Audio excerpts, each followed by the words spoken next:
Nell announces big plans in Michigan, and Money Week talks adventurous hydrogen investment opportunities. I'll go over all of this on today's Hydrogen Podcast. So the big questions in the energy industry today are, how is hydrogen the primary driving force behind the evolution of energy? Where is capital being deployed for hydrogen projects globally? And where are the best investment opportunities for early adopters who recognize the importance of hydrogen? I will address the critical issues and give you the information you need to deploy capital. Those are the questions that will unlock the potential of hydrogen, and this podcast will give you the answers. My name is Paul Rodden, and welcome to the Hydrogen Podcast. In a press release on May 3rd, Nell plans gigafactory in Michigan.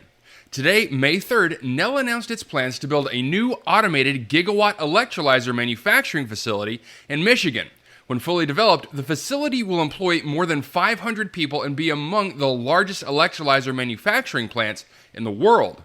The announcement was made at the Select USA Investment Summit in Washington with the Department of Commerce Secretary and the Governor of Michigan, Gretchen Whitmer. In a quote from Governor Whitmer, "We're thrilled to bring home up to $400 million in investment from Nell Hydrogen, creating more than 500 good-paying clean energy jobs right here in Michigan."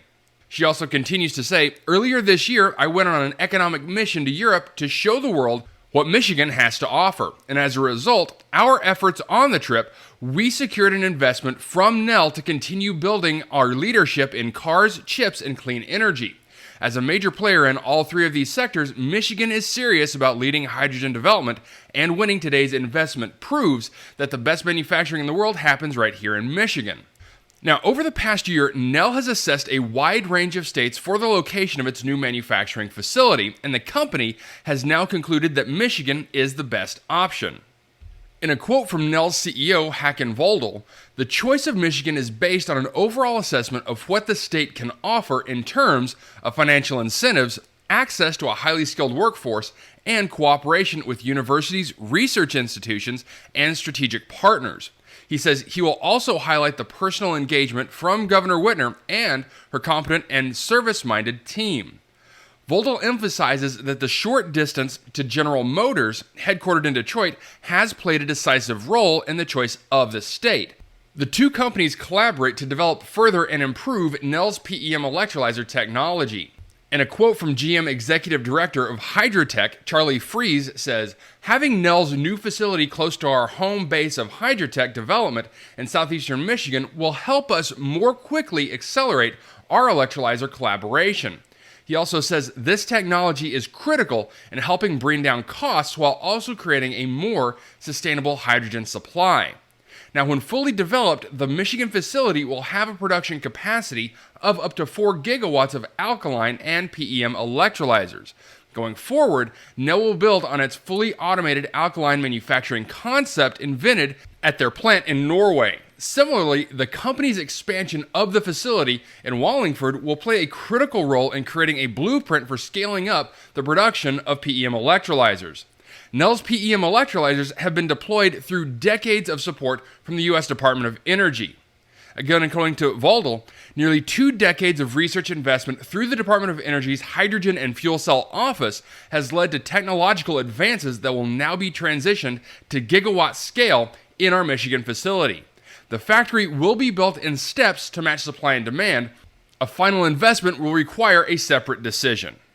Okay, well, I know this news was just about everywhere late last week, and rightly so. This is a big deal, especially in Michigan and for the hydrogen industry in North America, but also knowing that Nell is going to be working even closer with GM could mean big things are on the horizon for US-made hydrogen cars in the near future. Now, it's no secret that Detroit as a city has been struggling for some time economically. This new facility could be a game changer for that town itself. And so, fingers crossed that FID does come through and they decide to invest in the project. Next, in an article in Money Week, Bruce Packard writes 5 hydrogen stocks for adventurous investors. Bruce writes, "What do Roman Abramovich, Jim Ratcliffe, and Peter Hargreaves have in common? You might be thinking of trophy assets like super yachts or football clubs, but all three have been early backers of the hydrogen economy. The gas has been used for decades in industrial processes such as oil refining and ammonia production to create fertilizer in agriculture, for instance. However, hydrogen does not occur naturally except in stars. And we can't dig out hydrogen from the ground and burn it like natural gas.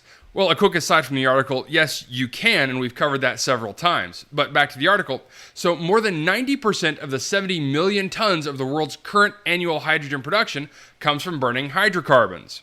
The attraction of hydrogen is that electrolyzers can split water molecules into hydrogen and oxygen, and the gas can then be stored and converted to power via a fuel cell. The only waste product is water. Think of hydrogen not as an energy source, but as an energy carrier, like electricity. Elon Musk isn't a fan, suggesting that it is the most dumb thing I could possibly imagine for energy storage. But governments and corporations have identified hydrogen as capable of delivering a shift from burning hydrocarbons to renewable energy.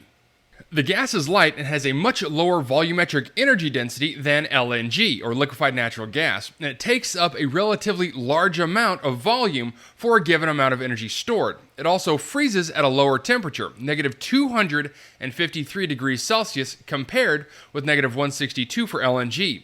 The upshot is that when producing hydrogen, transporting it, and converting it back to electricity via a fuel cell, the delivered energy can fall below 30% of initial input, according to the IEA.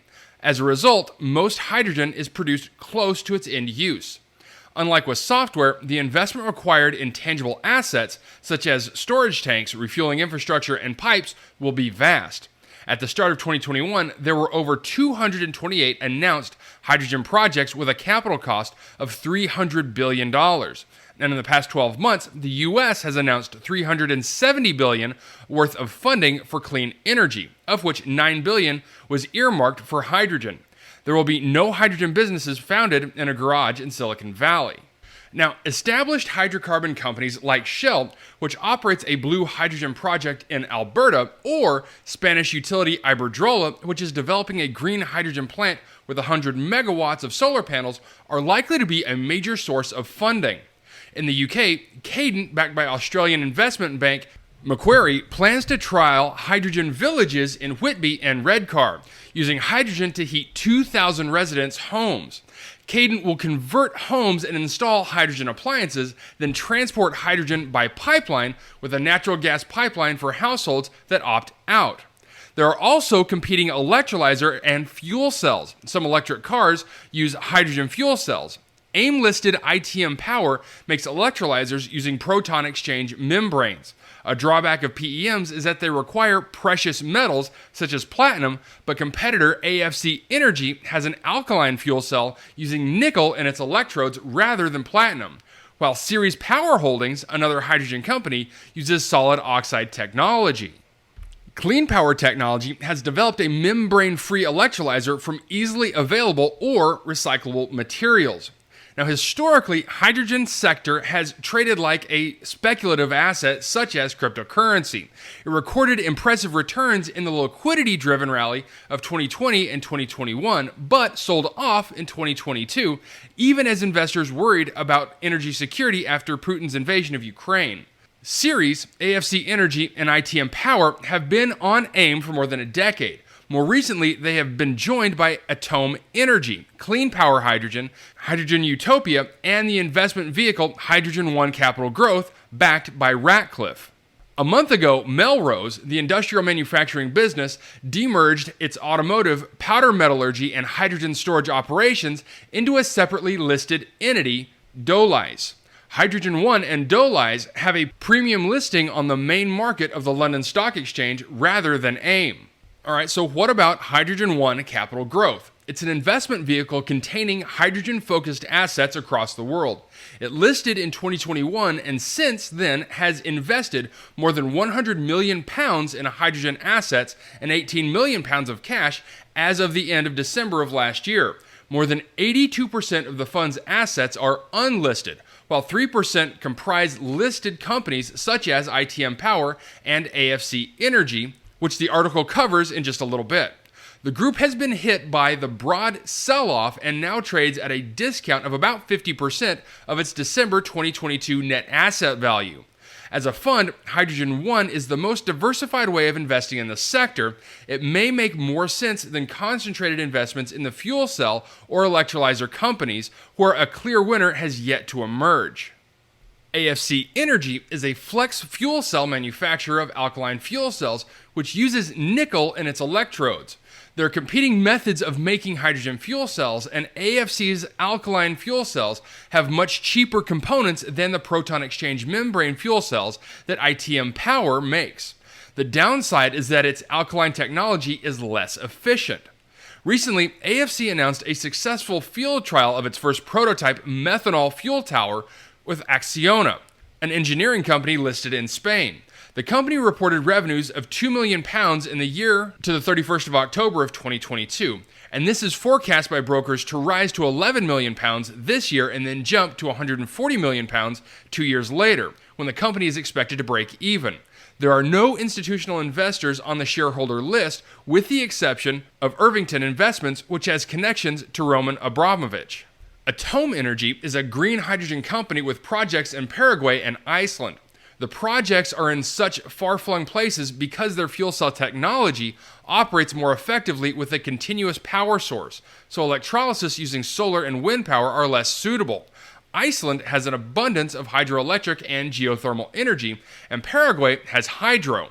Atome doesn't make its own electrolyzers, but is buying membrane-free electrolyzers from Clean Power Hydrogen, which listed on AIM in early of 2022. Powerhouse Energy and Hydrogen Utopia have a similar business model to Atome, except they hope to use waste rather than hydro or geothermal energy to produce hydrogen. Atome is a spin-out from AIM-listed President Energy, which was involved in a largely unsuccessful oil and gas exploration in Argentina. President, which has now changed its name to Molecular Energies, still holds a 25% stake.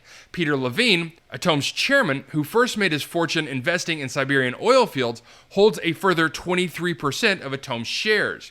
FinCap, Atome's joint broker, believes that the hydrogen company will need to allocate $660 million to capital expenditure over the next 5 years with a combination of debt and equity. That compares with a current market value of £35 million, so management will need to convince investors of the viability of their projects in order to raise large sums. Ceres Power has been listed since 2004 and makes solid oxide fuel cells and electrolyzers. Its fuel cell commercialization is more advanced than its electrolyzer, but believes solid oxide technology's high efficiency gives it an advantage over PEM and alkaline approaches. Ceres' expertise lies in solid oxide electrochemistry, but in terms of industrial scale mass manufacturing, it has partnerships with much larger companies, so the group has an asset-light licensing model partnering with established companies including Weichai in China, Bosch in Germany, and Shell.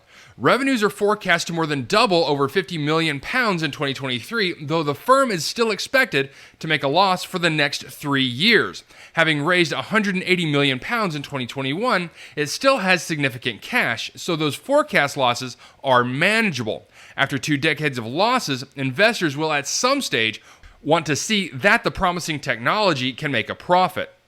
And lastly, ITM Power. ITM Power makes proton exchange membrane electrolyzers for grid balancing, energy storage, and hydrogen production at Bessemer Park, Sheffield. ITM had a net cash of £318 million at the end of October of 2022, having raised £250 million of equity in 2021. Peter Hargraves of Hargraves Lansdowne fame is a major shareholder, but ITM also has the backing of industry players such as Linde, one of the world's largest gas suppliers, which has invested £38 million and $30 million from Snam, an Italian energy infrastructure company. In October of 2021, ITM and Linde announced the deployment of a 100-megawatt electrolyzer at Shell's Rhineland refinery. And they have signed 2 more 100-megawatt deals with Linde for a site in Lingen, Germany. Sales are forecast to grow to £67 million in the next year through the end of April of 2025, though the company is still expected to be heavily loss-making. However, its most recent set of results in January showed sales halving to £2 million in the 6 months to the end of October of 2022. Following this disappointment, Graham Cooley, CEO for 13 years, was replaced by Dennis Schultz, previously of Linde. The move follows several delays blamed on the supply chain difficulties and rising costs, which have also seen share prices fall by 90% in 2 years. Even if sales do jump to £67 million by April of 2025, the market value of £460 million reflects considerable optimism over the business model. Some hedge funds have taken a more pessimistic view. ITM Power is one of the most shorted stocks in London. Okay, so a brief glimpse into some European companies and their recent performance over the last year. Now, obviously, we here at the Hydrogen Podcast aren't giving any specific investment advice. But more than anything, I'm curious to see which of these electrolyzer manufacturers come out and which technology ends up making the most sense economically. All right, that's it for me, everyone. If you have a second, I would really appreciate it if you could leave a good review on whatever platform it is that you listen to. Apple Podcasts, Spotify, Google, YouTube, whatever it is. That would be a tremendous help to the show. And as always, if you ever have any feedback, you're welcome to email me directly at info@thehydrogenpodcast.com. And as always, take care, stay safe. I'll talk to you later. Hey, this is Paul. I hope you liked this podcast. If you did and want to hear more, I'd appreciate it if you would either subscribe to this channel on YouTube or connect with your favorite platform through my website at www.thehydrogenpodcast.com. Thanks for listening. I very much appreciate it. Have a great day.